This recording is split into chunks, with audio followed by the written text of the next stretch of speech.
Hello all, welcome to AMDB. Let start review of Sankranthiki Vasthunnam movie. ఈ movie Sankranti లిస్ట్లో లాస్ట్లో release అయింది. వాళ్ళు ముందుగానే చెప్తున్నట్టు సంక్రాంతికి వస్తున్నాం టైటిల్ తగ్గట్టు సంక్రాంతి రోజే రిలీజ్ చేశారు. సో ఇవాళ మనం ఆ మూవీ రివ్యూ గురించి మాట్లాడుకుందాం. Sankranthiki Vasthunam starring Venkatesh Daggubati, Meenakshi Chaudhary, Aishwarya Rajesh and directed by Anil Ravipudi and produced by Dil Raju and Sirish. Let start the review. మెయిన్గా ఈ మూవీ 3 క్యారెక్టర్స్ చుట్టూ తిరుగుతుంటుంది. ఒకటేమో వైడి రాజు, ఇంకోటేమో భాగ్యలక్ష్మి, ఇంకోటేమో మీనాక్షి. మీనాక్షి ఏమో ఎక్స్ లవర్, భాగ్యలక్ష్మి ఏమో వైఫ్.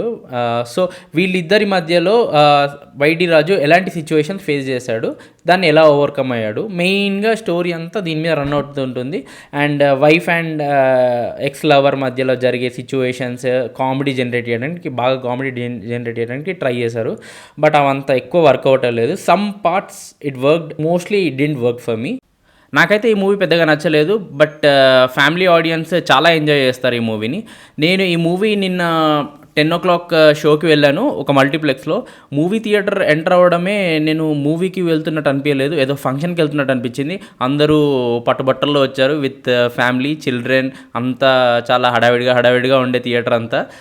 చిన్నపిల్లలు అక్కడెక్కడ తిరగడం, వాళ్ళని పట్టుకోవడానికి వాళ్ళ అమ్మ నాన్న అటు ఇటు తిరగడం, వాళ్ళు ఏడుస్తుంటే లాలించుకుంటూ చూడడం. ఈ మూవీ అలా చూశాను అనమాట. నా ఎక్స్పీరియన్స్ అది. మొత్తం ఫ్యామిలీస్ అంతా కూర్చొని చూస్తున్నారు. అదంతా చాలా కొత్తగా అనిపించింది నాకు. ఒక మూవీ చూస్తున్నట్టు అనిపించలేదు. ఏదో ఫ్యామిలీ గ్యాదరింగ్కి వెళ్ళి ఫ్యామిలీస్కి సంబంధించిన ఒక వీడియో స్క్రీన్ మీద ప్లే అయితే ఎలా చూస్తారో అలా చూసారనమాట. ప్రతి సీన్ని వాళ్ళు ఓన్ చేసుకొని నవ్వడం, కనెక్ట్ అవ్వడం, సీన్ జరుగుతున్న మధ్యలో పక్కన వాళ్ళతో మాట్లాడడం, ఇది ఇలాగే ఉంది, ఇది మనం చేసినట్టే ఉంది అనుకుంటూ మాట్లాడడం, ఇలా అనిపించింది అనమాట. ఓవరాల్గా మూవీ ఎక్స్పీరియన్స్ అయితే అది. మూవీ పరంగా మాట్లాడితే మూవీ నాకు పెద్దగా నచ్చలేదు, బట్ ఆ ఎక్స్పీరియన్స్ ఏదైతే ఉందో చాలా కొత్తగా అనిపించింది. సో ఇంకా డీటెయిల్గా మాట్లాడుకుందాం, రివ్యూ ఇన్ డెప్త్ మాట్లాడుకుందాం. సో ఎవరైతే మూవీ చూడలేదో, మీకు ఫ్యామిలీ ఎంటర్టైనర్ ఆఫ్ మూవీస్ నచ్చితే ఈ మూవీ మీరు వాచ్ చేయొచ్చు, వెళ్ళి ఫ్యామిలీతో చూడొచ్చు. కానీ కొంచెం అడల్ట్ జోక్స్ ఉంటాయి, అది కూడా ఒక చిన్నపిల్లాడు వేస్తుంటాడు అడల్ట్ జోక్స్. అవి తట్టుకుంటాము, అవి ఓకే అంటే మీరు వెళ్ళి చూడొచ్చు ఈ మూవీస్ థియేటర్లో. సో మనం ఇంకొంచెం డెప్త్ రివ్యూ చేద్దాం. సో ఎవరైతే సినిమా చూడలేదో please go and watch the movie and come back and continue the next part of the review. Okay, let's start the in depth review. ఈ మూవీ స్టోరీ లైన్ వచ్చేసి చాలా simple story line. మనకి ట్రైలర్లోనే చూపించేశారు ఆ story line ఏంటో.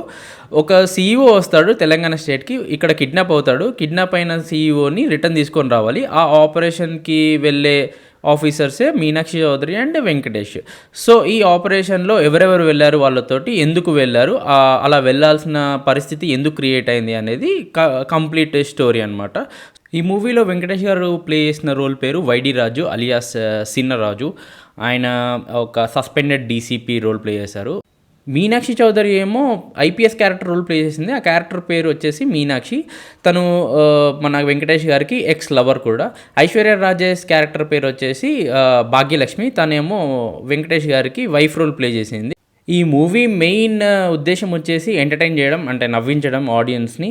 వాళ్ళు ముందుగానే చెప్తున్నట్టు సంక్రాంతికి ఒక entertainment movie, family entertainment movie ఇవ్వాలి అనే ఐడియాతోటే మూవీ తీశారు. సో అదే ఐడియాతో మూవీ అంతా రన్ అవుతుంటుంది. ఎక్కడ ఛాన్స్ దొరికితే అక్కడ నవ్వించడానికి ట్రై చేశారు. బట్ అది సేమ్ అనిల్ రావిపూడి జోక్స్ అందరికి ఎక్కవు. కొన్నిసార్లు ఎక్కుతాయి, కొన్నిసార్లు ఎక్కవు. కొన్ని సీన్స్లో ఎక్కుతాయి, కొన్ని సీన్స్లో ఎక్కవు. సో అలాగే అనమాట. నాకైతే ఈ మూవీలో పెద్దగా నవ్వొచ్చే మూమెంట్ ఎక్కువ అయితే లేవు. చాలా లిమిటెడ్ పోర్షన్స్లో, చాలా తక్కువ పోర్షన్స్లో నేను నవ్వాను. అది కూడా చాలా లైట్గా. హెవీగా నవ్వే సీన్ అయితే నాకైతే అనిపించలేదు. చాలామందికి అనిపించింది. ఫ్యామిలీ ఆడియన్స్తో కూర్చొని చూశాను నేను. చాలామంది బాగా ఎంజాయ్ చేశారు సినిమాని డెఫినెట్లీ. బట్ నేను అంత ఎంజాయ్ చేయలేకపోయాను సినిమాని. మేబీ నేను స్టోరీతో కనెక్ట్ అవ్వడమో, లేకపోతే పర్ఫార్మెన్స్ అంతా కొంచెం ఓవర్ అనిపించడమో ఏదో అయినట్టుంది. సో నేను ఎక్కువ కనెక్ట్ అవ్వలేదు సినిమాకి, ఆ జోక్స్కి ఎక్కువ కనెక్ట్ అవ్వలేదు. ఈ మూవీలో ఒక క్యారెక్టర్ ఉంటాడు, బుల్లిరాజ్ అనే క్యారెక్టర్ ఉంటాడు, మన వెంకటేష్ అండ్ ఐశ్వర్య రాజేష్ కొడుకు. చిన్నోడు తను. నాకు తెలిసి ఆ బాబుకి ఒక 8 years ఉంటాయి అనుకుంటా, 8-9 years ఉంటాయి కావచ్చు. ఆ బాబుతో కొంచెం అడల్ట్ జోక్స్ ట్రై చేశారు. అది మరి తీసుకునే వాళ్ళు ఎలా తీసుకుంటారో తెలియదు. కొంచెం ఏ రేటెడ్ జోక్స్ లాగానే అనిపిస్తాయి అనమాట. అంటే 8-9 ఇయర్స్ బాబు తిట్టుకుంటూ ఫన్ చేయడం, అందరిని తిట్టడం, నోటికి తను నోరు తెరుస్తున్నాడంటేనే బూత్ వస్తుందని అందరూ భయపడుతుంటారు. ఆ లెవెల్లో ఉంటాయన్నమాట. అతని కామెడీ మొత్తం అలాగే ఉంటుంది. వాడు ఎప్పుడు నోరు తెరిస్తే అప్పుడు బూత్ అన్నట్టు అనమాట. మరి అది ఎంతమంది నవ్వుతారో దానికి ఎవరెవరు చాలా హర్ట్ అయ్యి వస్తారో బయటికి తెలీదు. నాకైతే అసలు ఎక్కలేదు. ఆ క్యారెక్టర్ చేసిన జోక్స్ అయితే అసలు ఎక్కలేదు. ఒక 2-3 టైమ్స్ అంటే అదేసిన జోక్‌కి నవ్వం గానీ, వాడి యాక్షన్స్ చూసి నవ్వొస్తుందన్నమాట. చిన్న పిల్లోడు గదా! వాడి యాక్షన్స్ చూసి నవ్వొస్తుంది. అలా ఉంటది కామెడీ. ఇంకా తెలిసిందే అనిల్ రావిపూడి మూవీస్‌లో కామెడీ ఎలా ఉంటుందో తెలిసిందే. సేమ్ అలాగే ఉంటాయి. క్యారెక్టర్స్ అన్నీ వస్తాయి. వాళ్ళకో డిఫరెంట్ క్యారెక్టరైజేషన్ ఒకటుంటది. అదే రిపీట్ అవుతుంది మూవీ అంతా సేమ్ అదే వాళ్ళ క్యారెక్టర్ అదే రిపీట్ చేస్తూ ఉంటాయి. డైలాగ్స్ గానీ, వాళ్ళు చేసే యాక్షన్స్ గానీ సేమ్ టు సేమ్ అదే రిపీట్ మోడ్‌లో వెళ్తూ ఉంటుంది. సో, అది కొంచెం ఓవర్ అయిపోయింది. అంటే అన్ని సినిమాల్లో అది అలాగే ఉంటుంది. ఓవరే ఉంటుంది. ఈ సినిమాలో కూడా సేమ్ అలాగే ఉంది. కాకపోతే ఈ సినిమాలో కొంచెం పాజిటివ్‌గా ఏదైనా ఉంది అంటే అది మన వెంకటేష్ గారి లుక్స్. వెంకటేష్ గారు కొంచెం యంగ్‌గా కనిపించారు ఈ సినిమాలో. కంపేర్ టు ప్రీవియస్ మూవీస్ ఈ మూవీస్‌లో కొంచెం యంగ్‌గా కనిపించారు. అండ్ వెంకటేష్ గారి పర్ఫార్మెన్స్ అనిల్ రావిపూడి ఎలా చెప్తే అలా చేశాడు. అనిల్ రావిపూడి కూర్చోమంటే కూర్చోవడం, లేవమంటే లేవడం, ఇప్పుడు మీరు కొట్టలేరు అంటే అలా చేయడం, మీరు కొట్టగలరు అంటే అలా చేయడం. ఇంకా ఏది చెప్తే అది డైరెక్టర్ ఏది చెప్తే అది విన్నట్టు అనిపించిందనమాట యాక్టింగ్. ఏ రోల్ అయినా చేసేస్తాడు. అది ఈ ఫన్ అయినా సరే, ఫన్ జనరేట్ చేసేదైనా సరే, యాక్షన్ జనరేట్ చేసేదైనా సరే, లవ్ అయినా సరే, ఏదైనా సరే తను అలా 100% ప్రాణం పెట్టి చేస్తారనమాట ఆ రోల్. అది చాలా బాగుంది. వెంకటేష్ గారు చాలా ట్రై చేశారు కామెడీ జనరేట్ చేయడానికి. వెంకటేష్ గారి టైమింగ్ తెలుసు కదా, వెంకటేష్ గారి టైమింగ్కి ఒక్కొక్కసారి నవ్వొస్తుంటుంది.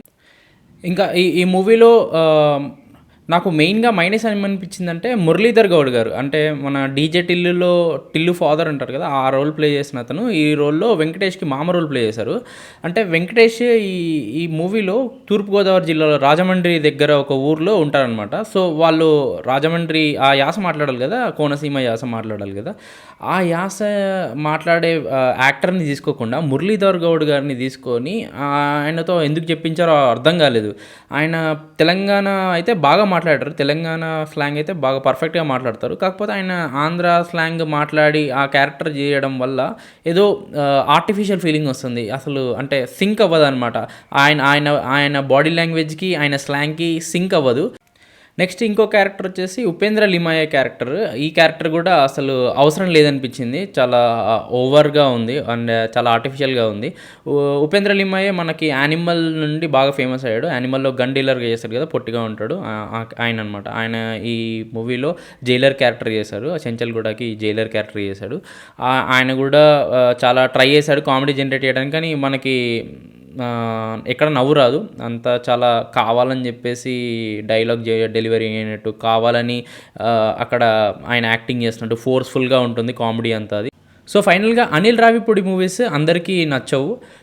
ఒక సెట్ ఆఫ్ ఆడియన్స్‌కి నచ్చొచ్చు. సో, ఈ మూవీ నాకైతే నచ్చలేదు. మీకు నచ్చొచ్చు మేబీ. వెళ్తే ఫ్యామిలీతో వెళ్ళండి, ఎంజాయ్ చేస్తారు. And thanks for watching my review.